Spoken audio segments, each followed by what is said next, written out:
Hi, everyone. Welcome to this info session for the 2023-2024 Idaho Teen Reading Challenge. My name is Jennifer Redford. I'm a Youth Services Consultant at the Idaho Commission for Libraries, and I have general oversight over programs and services that support your work with school agers and teens in both public and school libraries, but I am not the school library consultant because her job is a lot harder than mine, and she does a good job at it. Not my job. Today, we're going to talk about a program that the Commission offers for any publicly funded library in the state to participate in, and it's called the Idaho Teen Reading Challenge. This is the third year of the Teen Reading Challenge, and you'd think we'd know what we were doing by now, but we just found a mistake in our materials this morning or earlier today, so nope, we don't. But we have a really great challenge this year. I'm really excited about it. For those of you who don't know about the challenge or maybe have heard about it but don't know the details, this is the way it works. We challenge teens, and we're using the term teens kind of loosely here to mean anybody in that 12-year-old to 18-year-old age group. If you have like 11-year-olds who are starting 6th grade and they're going to be 12 this school year, go ahead and consider them to be part of the program. But we want these kids to, we challenge them to read 8 books in 8 different categories over the course of 7 months. And at the heart of it, this challenge is really a tool for you all to engage with teens who are coming into your libraries. So it's a way for you to introduce teens to genres or new books they didn't know about, for you to talk about what they are reading and what they love, and just a way for you to connect more with the teens you serve. So the tool works like this. Over the months of October through April, we have 10 different categories that teens can read in. They need to choose a book from 8 individual categories, keep track of what they've read, and then turn that into you by April 30th or May 1st, or whenever you can get that information from them. And then they will have completed the challenge. Yay! So it's pretty easy, but deceptively, because it's so easy, sometimes it's also easy to like not engage with it very much because it's so like, oh, here is the challenge, go ahead and do it. So the tricky part of this tool is that is finding ways to keep up the engagement throughout the 8 months of the challenge.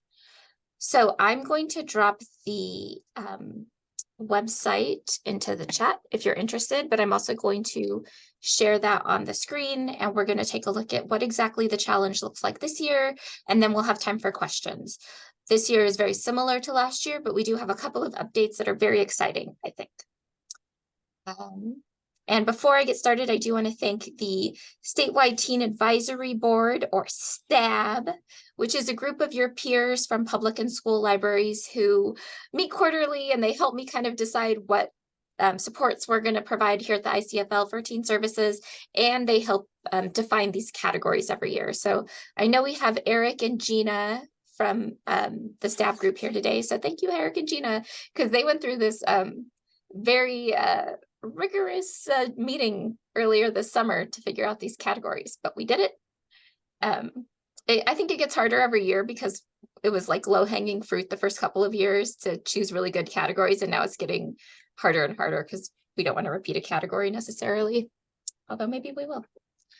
Okay, let's take a look at the categories this year. So when you are on the website, the first thing you see is last year's stats. So last year we had over 500 Idaho teens and tweens from 58 different libraries complete the challenge, which is great. The first year we had, I think, 350. So this was a huge increase. If you are interested, we have a little map here that shows all the different libraries that reported that a teen had completed the challenge. And when you click on their little pin, it'll tell you this is the Wood River Middle School in Haley, and they had 26 challenge finishers. So if you're interested, I don't have a way to filter it by school and public library, but that data is all right there. Okay, so let's talk about these categories. So again, there are 10 categories, but the teens they only need to choose 8. So they can completely drop 2 categories if they aren't interested in them for whatever reason. We really want to encourage youth choice with this program, and that means giving kids as much of a choice in what they're reading as possible. We do try to make the categories pretty generic for that reason too. So the first one is found while browsing. So just a book you happen to pick up while you're browsing library display, you're browsing through the library, or even if you are able to put book covers on like a digital carousel on your library's website, that's fine. That could also be found while browsing TikTok or the internet or whatever. So you found it somehow serendipitously. The next category is judge a book by its cover. This is a little similar, but will allow kids to choose a book based on they just really like the cover. Book with a one-word title. This is a little bit more specific, but there's a lot of them out there. So book with a one-word title. Read Before You Stream is a book that is or will be turned into like a movie or a TV series. So that's something you might see on Netflix or Hulu or something. So lots of good books to movies, books to TV series options out there. The next one is retelling of a classic. I think this type of genre where it's like a retold fairy tale or classic book has been around for a while. So hopefully you have some of these in your library. Sci-fi or fantasy. So this is just a book from the sci-fi or fantasy genre. A true story. So this is a book based on an actual event or person. You could have those true crime readers or the I Survived books, or lots of options for these. YRCA nominee. So YRCA is the Young Reader's Choice Award that is awarded by the Pacific Northwest Library Association every year. And that award is actually selected by readers. So if you have kids reading books from the YRCA list, they might be eligible to actually vote on their favorite. I will just switch really quickly to their webpage so you can see they break up their nominees into categories. They have junior books,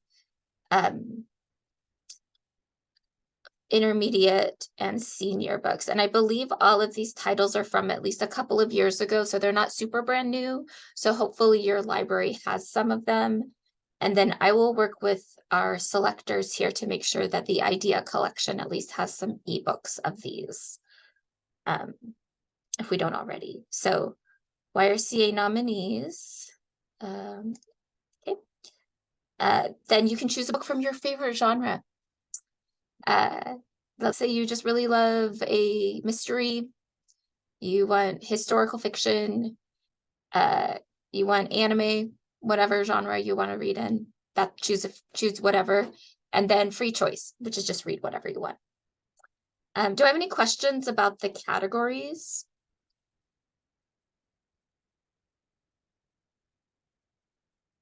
Okay, yeah, pretty straightforward. We've had some confusion over some of the categories in the past. I really hope this year we've kind of nailed it with being really clear about what these categories are. And hopefully you will be able to find something in your libraries that fits at least with 8 of the categories. You don't have to do all 10. Yes, lots of flexibility for kids to choose a book from again, we're dealing with such a wide age range too. So hopefully this will work for most people. We also have, okay, so those are the categories. Here's how you participate. You just register your library with me by filling out a very short form. When you fill out the form, you can request tracking forms, bookmarks, and reading logs. And I'm going to stop sharing really quick so I can show you what those look like on the camera. So the tracking form kind of looks like this. I realize that's probably mirrored for everybody. So this is a flyer. You can use this for like advertising, like a poster. And then on the back, it just has name and a way to contact for the kid. And then they can just write down the 8 books that they read. They can turn this into you if that's how you want to keep track of things. It's up to you. It's, again, tool for you to use the way that works best for you. We have bookmarks, and we realized, thanks Eric for noticing this, the bookmarks say September to April, but the challenge really runs October to April. Honestly, if kids are reading in September, we're not going to like penalize them for reading. It's fine. Anyway, the bookmarks have the categories on the back with a little check mark. So, and then we have a reading journal, which is like a 1/4 page size. And they can kind of keep track of their reading plan here, has all the categories, and they have a chance to kind of doodle or write about what book, about each book. So this is book 1, whatever title, author, what do you rate it, what category does it fit in, and then you can do notes or drawings or whatever. So those are fun. These are designed originally by another staff member, Angela Flock, at the Coeur d'Alene Library. Thanks, Angela. She's amazing. So when you register, you will, let me show you the registration form really quickly since I've got that up. So when you're on this web page, there's an orange button right here. You click register. It's going to take you to this form, and pretty simple. Your name, your email address. I'm going to use those email addresses to connect with you throughout the year. So I need your email address. And then the next part is mailing information. So where are we mailing this stuff to? What library or school are you from? What's the street address or the PO box that you use? City, state, and your zip code. Super simple, I hope. And then we're going to ask how many tracking sheets you want. We have these bundled in sets of 25, so just give us a multiple of 25. How many reading journals you would like. Again, bundles of 25. How many bookmarks you want. And then any notes, and that's it. Once you've done that, once a week, we're going to pull all those requests and mail them out. We did our first mailing yesterday, actually, and some of you have already received your stuff, so awesome. So that's basically the request form. It's super easy to get started. You don't have to have teens that are ready to go. All that requires is that you're ready to go and you want to do this in your library and try it out. If you don't get any teens, and every year we have about 80 plus libraries request materials, and between 55 and 60 who finish. So there are going to be libraries where it just doesn't take off, or it takes a year or two to get going. Totally fine. So we will mail your stuff. And then if you run out of any of that stuff, bookmarks, tracking sheets, journals, and you need more throughout the year, there's going to be a link on this page where you can request more. Or we might have you just email me directly. We honestly don't get a lot of requests throughout the year for more materials. And then all you need to do, I say all you need to do, all you need to do is keep kids engaged in reading for 8 months or 7 months. You can do it. Tell kids about the challenge, encourage them to find a book they might like that's part of the challenge, get them going. The secret sauce to any of these challenges is graphic novels, because you can read those quickly and mark it off, and then you finish your challenge quicker.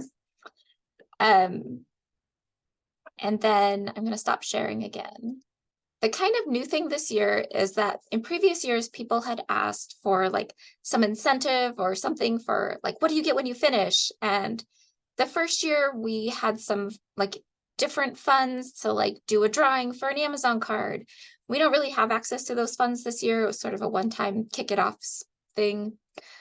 We didn't do anything last year. And this year, we are sending libraries a small amount of these custom vinyl stickers that say Idaho Teen Reading Challenge, and you can't see it from here, but it does say 22 or 2023, 2024 right here.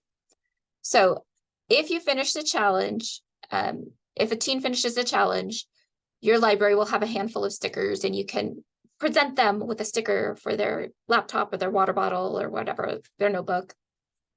Only people who finish get the stickers though. So for those of you who have already requested materials and received them, what I did was I looked back at the amount of teens who finished in your library previously, because I have all that data in a spreadsheet. And so I kind of estimated and then rounded up a little bit. assuming that you're all going to have more kids this year. But here's the other cool thing about when kids finish the challenge is I don't have enough budget to be like, here's a book for every kid who finishes the challenge. And I can't, the way the funds work and the budgets work, I can't like give your libraries money for finishing the challenge. I can't buy a lot of like incentive type things. But what I can do is purchase books to send to your library. So what we're going to do is the school library and the public library who have the most finishers, the most amount of kids who finish the challenge, they can create a book list, and I will buy books for their library. It'll be like $100 or $200 worth of books, right? For your library. And I will, like, you'll give me a list, I'll buy what I can off of Ingram and I'll send them to you.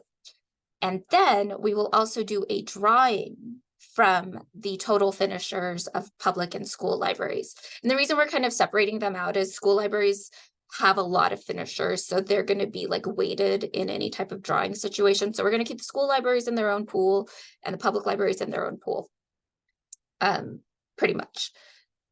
So then we'll do like a random drawing. So even if you only have one kid who finishes the challenge, you still have one chance for your library to win $100 or maybe $200 worth of books, for new books for your library. So that is, we're gonna try that out this year, see how it works, but I'm pretty excited. Maybe when kids finish, they can give you suggestions for books they would love to see in the library. And you could, have them participate too in a way. But I'm hoping that incentive to read, to get a chance to win books for your library, will be that magic thing that maybe helps you engage a little bit more with kids. We'll see. Yeah, so as teens finish the challenge, we just have you keep track of how many.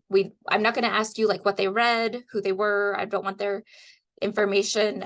We did have libraries request that students do have a contact on here, just in case the libraries are going to want to do something else. Like some libraries do a book giveaway or do an additional incentives, and so they wanted the contact information.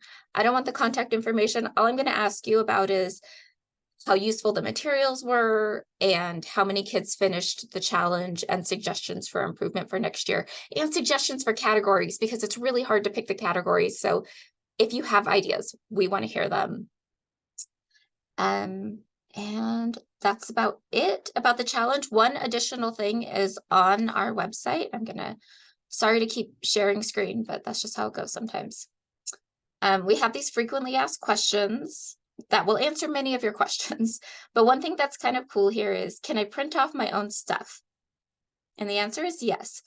If you would like to edit the materials in any way to include your library's logo or some additional information, you can print the PDFs off, or you can click on the links to the Canva templates. So if you are a Canva user, this is a really easy way for you to just take the template and customize it to what you need. I did have one library already contact me and ask if we have materials in Spanish, and I'm just like hitting my forehead like, oh, should have translated these before we printed them all out. Next year, it will be a goal to get materials in Spanish, so that is on the list as a definite to do for next year. And what she was going to do is have her assistant just take the Canva templates and do a quick translation for this year, which I'm glad that she's able to do that for her kids. Also, if you need the logo for any of your own, you all are so good at making your own like posters and social media posts or whatever. There's a link to download the Teen Reading Challenge logo. And then after we are done here and I have the chance to upload this video to YouTube, I will put it on this webpage too. So that is coming as well.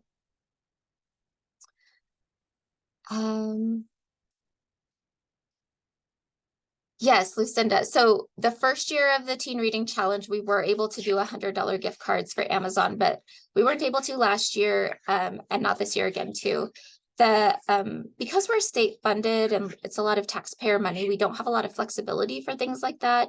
That first year, Stephanie, the state librarian, pulled from some of our donations that we receive to support libraries, but we can't rely on that every year. And it was sort of like a way to kickstart the challenge and get people excited about it. But we can't give money to kids actually with state funds. It's a thing. So that is basically it. Two things that I want you to also know about for this year is I'm going to work to get like a virtual meeting or info session or just a chat going in November with a few libraries that have been really successful with the challenge. We have some school libraries that get like 40 to 60 kids who complete the challenge from their schools. And we have some public libraries that are getting like over 15 kids, which with the public library numbers, that is amazing. They don't have the like direct link to the teens. They're not like required to be there and have transportation to be there all the time. But anyway, so we'll get a few of those school and public libraries on a virtual space to talk about how they are so successful, what works for them, and talk about ways to promote the challenge. I'm hoping to do that in November-ish after things kind of kick off. And then in January-ish, do another one where we can do like a mid-challenge check-in and maybe talk about the books that have been popular in different categories or any stumbling blocks people have had. So I'm hoping to keep the momentum going with you all over the next few months. And hopefully that'll help you keep the momentum going too, because I think everybody who's participated will agree that that's the hardest thing is you get going in October and then you don't think about it again until April, or life gets in the way, vacations, semesters end, semesters start. It's a lot. Whew. Okay, what questions do you all have?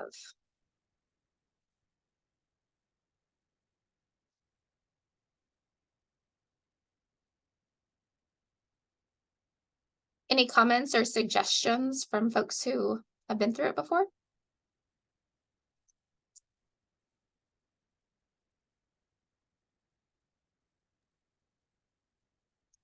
Comment. For everybody that is new to this, pretty simple, and it's just getting the word out and getting kids involved. So yeah, really, really easy. It is easy.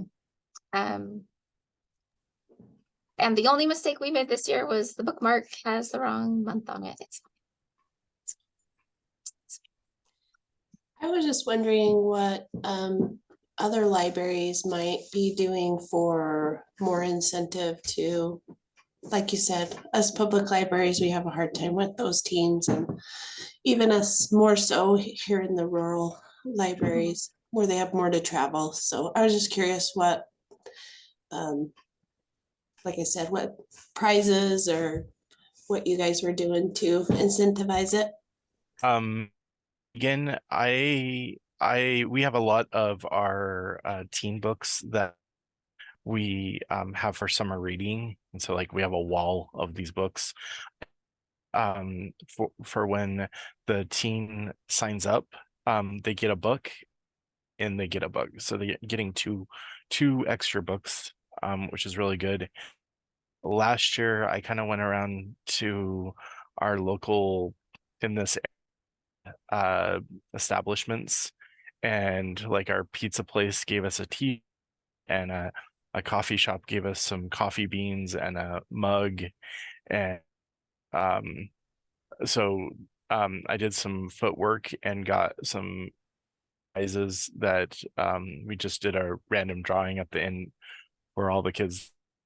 So yeah, just plug away at getting those little things.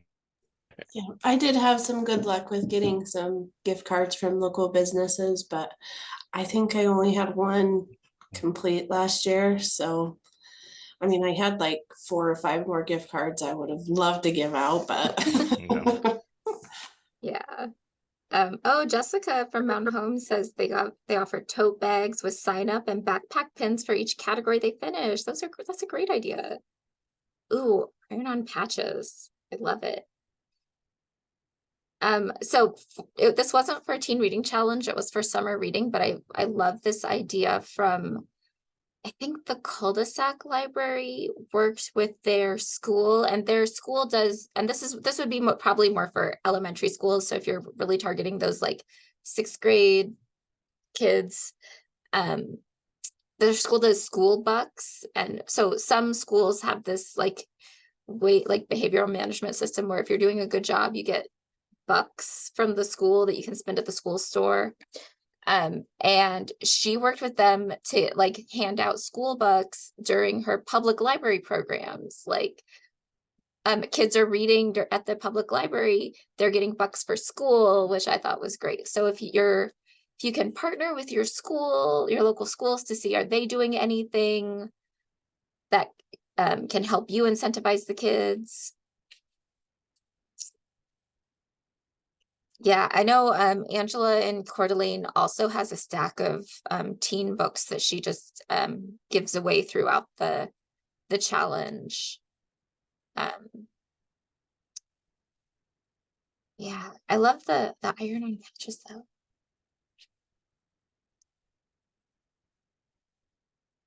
Oh, a pizza party. Catherine had a pizza party for the finishers. You know, if you can get food in those kids, let them choose the toppings too.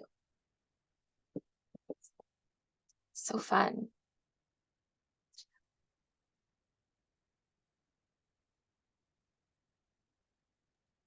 Can I add one thing, Jen? Yes. And for public librarians, I would recommend reaching out to your local school librarians and working with them. As a school librarian, I have easy access to the teens, but as a public librarian, you might have access to some leftover summer reading paperbacks that you want to get rid of. And so we could, we could each benefit from that relationship and then, kind of both count those kiddos, right? Yeah. And hopefully if you don't know that person already, you can start to form that collaborative relationship with them. It also helps expand the choices of books for the teens. Your school library is going to have so many books. Your public library is going to have so many books, depending on your budgets. You might not have a lot of like newer books or newer titles, but between your 2 libraries combined, you'll maybe have something that can keep the teens engaged for the whole challenge.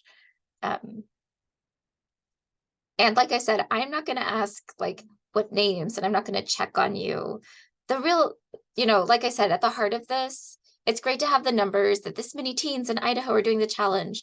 But what is the most important thing is that you are able to connect with the teens more, and that you're able to build those relationships more. And if you're just building 1 or 2 relationships, but they're really meaningful, that is way more fantastic than, like 10 super readers finished the challenge at your library.